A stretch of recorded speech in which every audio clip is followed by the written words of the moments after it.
नमस्कार साथियों, मेरा नाम अनिल सोलंकी है। मेरे यूट्यूब मंच लाउड जाट वॉइस में आप सबका स्वागत है। दोस्तों, इस टाइम दुनिया विश्व युद्ध के मुहाने पर खड़ी है। रोज़ नई नई घटनाएं विश्व में घट रही हैं, तो मैंने सोचा कि आज इस पर एक वीडियो बनाया जाए। इस सारे घटनाक्रम पे वीडियो ज़्यादा लंबा नहीं बनाऊंगा, बोरिंग वीडियो बिल्कुल नहीं बनाऊंगा। अपनी बात शॉर्टकट में कहूँगा। अगर आपको अच्छी लगे, पसंद आए तो कमेंट करके बताना और वीडियो को अपने ग्रुप में शेयर करना। सबसे पहली बात डोनाल्ड ट्रंप की करते हैं। डोनाल्ड ट्रंप को हमारे देश के प्रधानमंत्री नरेंद्र मोदी जी का मित्र माना जाता था। दोनों के अंदर बड़ी अच्छी ट्यूनिंग थी। हाउडी ट्रंप और हाउडी मोदी जैसे प्रोग्राम भी हमने देखे, तथा विश्व के इतिहास में पहली बार हमने ये भी देखा कि एक देश का राष्ट्राध्यक्ष यानी हमारे देश के प्रधानमंत्री माननीय नरेंद्र मोदी जी ने पिछले चुनाव में अमेरिका में जाकर दूसरे देश के चुनाव में डोनाल्ड ट्रंप के लिए वोट भी मांगे। उन्होंने सार्वजनिक मंच से ये कहा, अब की बार ट्रंप सरकार।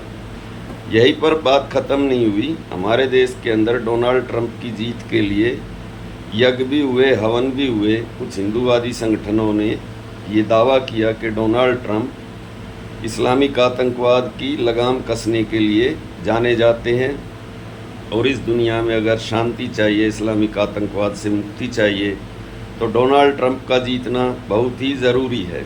ऐसे वीडियो आपको सोशल मीडिया पर मिल जाएंगे अगर आप ढूंढेंगे तो।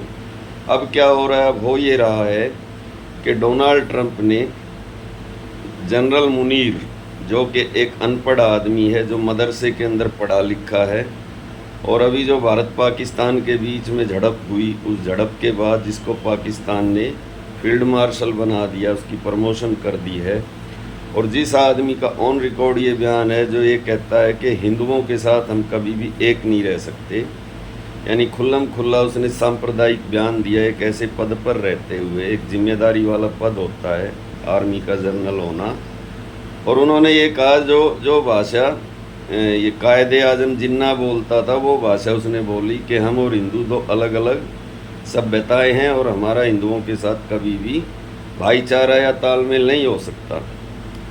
तो वही भाषा जनरल मुनीर ने बोली, और उस जनरल मुनीर को डोनाल्ड ट्रंप ने अपने घर पर बिठाकर लंच करवाया। यानी हमारे देश के हिंदूवादी संगठन जिस डोनाल्ड ट्रंप को सनातन से जोड़ते थे, पिछले 3 चुनाव से मैंने देखा उनके समर्थन में यहाँ हवन यज्ञ हुए हैं।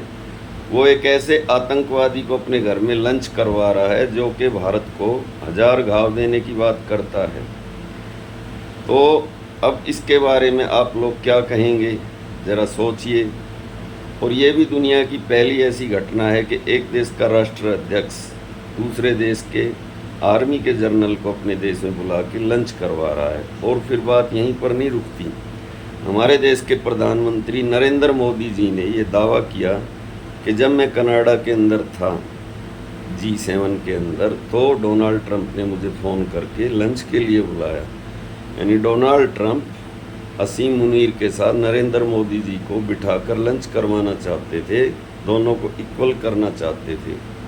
एक राष्ट्र के प्रधानमंत्री को एक फ़ौज के जनरल के साथ बिठा के लंच करवाना चाहते थे। तो ये तो हुई अमेरिका की पॉलिसी, जिस अमेरिका को हम अपना दोस्त मानते थे।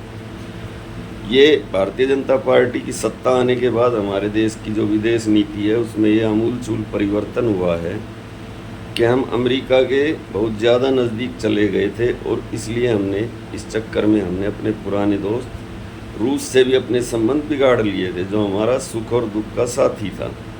आज रूस के साथ हमारे संबंध दोस्ती वाले वैसे तो कम से कम नहीं है जैसे एक ज़माने में होते थे।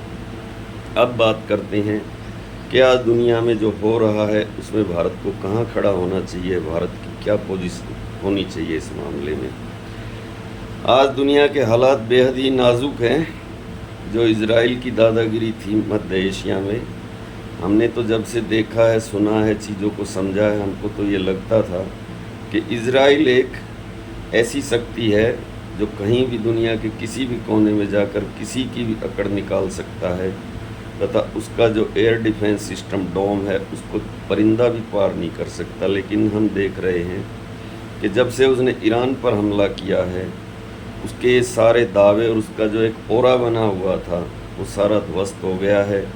ईरान ने उसकी वही हालत कर दी है जो उसने गजा के अंदर फ़िलिस्तीनियों की जो हालत करी थी, जो जेनोसाइड उसने पिछले 2-3 साल के अंदर गजा में किया था, वैसी ही हालत उसकी हो गई है।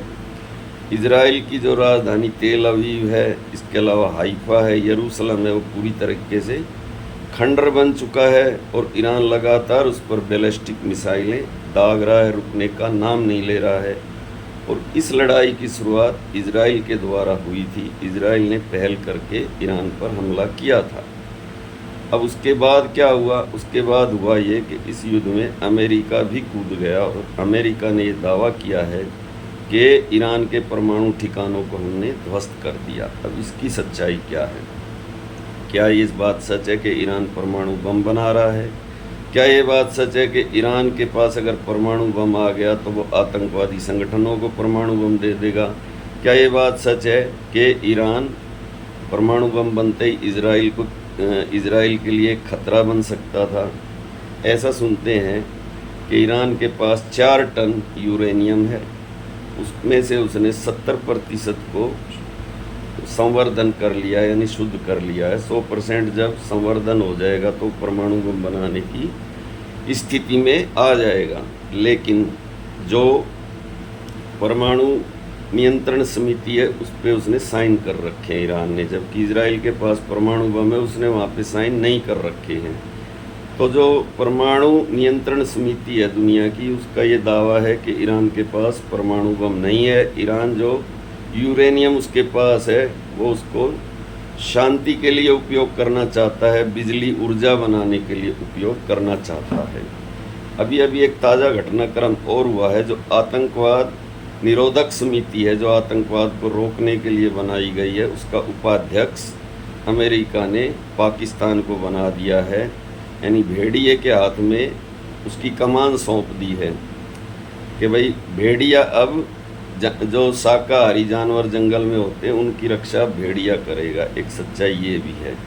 अब बात यह है कि भारत को इस लड़ाई में कहाँ पर खड़ा होना चाहिए, भारत की स्थिति क्या होनी चाहिए, भारत की विदेश नीति क्या होनी चाहिए, क्योंकि जाने अनजाने में भारत बिल्कुल इज़राइल के साथ अपने को खड़ा कर रहा है।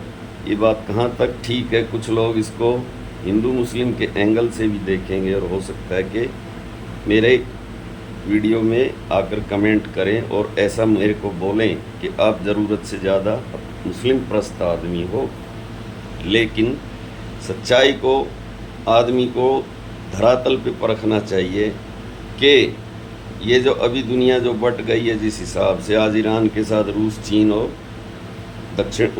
नॉर्थ कोरिया खड़े हैं और इज़राइल के साथ अमेरिका खड़ा हुआ है, तो हमको कहीं ऐसा ना हो कि इज़राइल और अमेरिका से दोस्ती दिखाने के चक्कर में सारे मुस्लिम राष्ट्रों के साथ हमारी दुश्मनी हो जाए। ईरान के साथ जो हमारी गैस पाइपलाइन और चाबहार बंदरगाह वाला मामला है वो भी खटाई में पड़ जाए और कल को ऐसी नौबत आ जाए कि जब हमारा पाकिस्तान के साथ कश्मीर के मुद्दे पर फिर से तनाव बढ़े तो कोई भी मुस्लिम देश हमारे साथ खड़ा ना हो। रूस हमसे पहले ही नाराज़ है और अमेरिका का दोगलापन तो आपने देख ही लिया। कुछ लोगों का ये कहना है कि इज़राइल भी हमारा दुख और सुख का साथी है। अभी जब हमारी पाकिस्तान के साथ झड़प हुई थी तो इज़राइल ने हमको हथियार भी दिए थे, हमारा साथ भी दिया था। और आतंकवाद के मामले पर इज़राइल और भारत एक ही धरातल पर खड़े हैं, ये बात बिल्कुल ठीक है। लेकिन साथ में ये बात भी उतनी ही सच है कि बिना अमेरिका की रजामंदी के इज़राइल एक कदम भी नहीं चल सकता। इज़राइल अमेरिका का पाला हुआ बच्चा है, जिसको उसने मध्य एशिया के अंदर बसाया ही इसलिए था कि वो मुस्लिम देशों पर अपनी लगाम टाइट रख सके। अब हमको इस मामले में एक तरफा बिल्कुल भी नहीं दिखना चाहिए। हमको इज़राइल के साथ ज़्यादा झुकाव नहीं दिखाना चाहिए और न्यूट्रल वाली भूमिका ही ठीक है। जैसा कि हमने रूस और यूक्रेन के युद्ध में हमारे देश की जो विदेश नीति थी जिसमें हम न्यूट्रल रहे, हालांकि इस मामले में रूस हमसे काफ़ी नाराज़ भी हो गया, वही भूमिका हमारी अभी इस लड़ाई में भी होनी चाहिए। हमको ज़्यादा अमेरिका और इज़राइल वाले खेमे के अंदर नहीं दिखाई देना चाहिए, हमको न्यूट्रल ही रहना चाहिए। वही भूमिका हमारे लिए सबसे ठीक होगी। तो भाइयों, मैं आपका भाई अनिल सोलंकी आज का वीडियो यहीं पर समाप्त करता हूँ। वीडियो कैसा लगा कमेंट करके ज़रूर बताएं। और अच्छा लगा तो अपने ग्रुप में शेयर करें, लाइक करें, कमेंट करें, और जो भाई अभी अभी मेरे चैनल से जुड़े हैं वो चैनल को सब्सक्राइब करें। धन्यवाद भाइयों, आपका दिन शुभ हो।